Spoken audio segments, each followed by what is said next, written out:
آج ہندوستان جیسے ملک میں کیا یہ ابھی تک ایک معمہ نہیں بنا ہوا ہے غیر مسلم حضرات کے درمیان کہ آخر مسجد میں ہوتا کیا ہے؟ مسجد میں مسلمان کیا بولتے ہیں؟ مسجد میں مسلمان کیا کرتے ہیں؟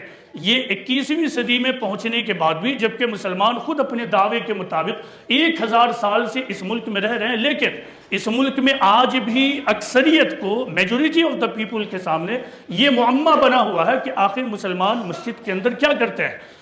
سکھوں کا جو گرودوارہ ہے ان کے حوالے سے یہ معمہ موجود نہیں ہے، انہیں معلوم ہے کہ گرودوارہ میں کیا ہوتا ہے۔ اسی طرح عام طور سے مندروں میں بھی دوسرے لوگوں کی انٹری ہوتی ہے، لیکن عام طور سے مسلمانوں کی مسجد کے دروازے کو تمام انسانیت کے لیے نہیں کھولا گیا۔ نتیجہ یہ ہے کہ آج لوگوں کی اکثریت ان لوگوں کی ہے جن کو نہیں معلوم ہے کہ مسلمانوں کی مسجدوں میں کیا ہے۔ صرف ایک کام یہ کر دیا جائے کہ مسجد کے دروازے کو دوسری انسانیت کے لیے بھی کھول دیا جائے، یعنی وہاں ایسا نظام ہو کہ اگر لوگ پہنچیں تو کسی بھی وقت کم از کم جاگنے والے اوقات میں کسی بھی وقت وہ پہنچیں، یا پھر کوئی وقت متعین ہو جس کا علم انہیں ہو جائے کہ وہاں اس وقت جانے کے بعد ہمیں بنیادی چیزوں کا علم تو ہو ہی جائے گا۔ ایسا شخص موجود ہو جو آنے والے لوگوں کو دین کی تعلیم دے دے، دین کا انٹروڈکشن دے دے کہ what is Islam, what is actually Islam means is، یہ بنیادی باتیں ان کو دے دیا جائے۔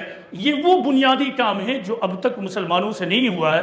ان حالات میں جو چاروں طرف مسلمانوں کے لیے بن رہے ہیں، ملک میں بھی اور دوسری طرف بھی، مسجد کا کردار بہت اہم ترین ہے، اور وہ یہ ہے کہ مسجد کو ایک طرف مسلمانوں کے لیے زندہ کیا جائے۔ مسلمان اس کو محض 5 وقت کی عبادت کی جگہ نہ سمجھیں، بلکہ اس کو باضابطہ طور سے اپنی تربیت کی جگہ سمجھیں۔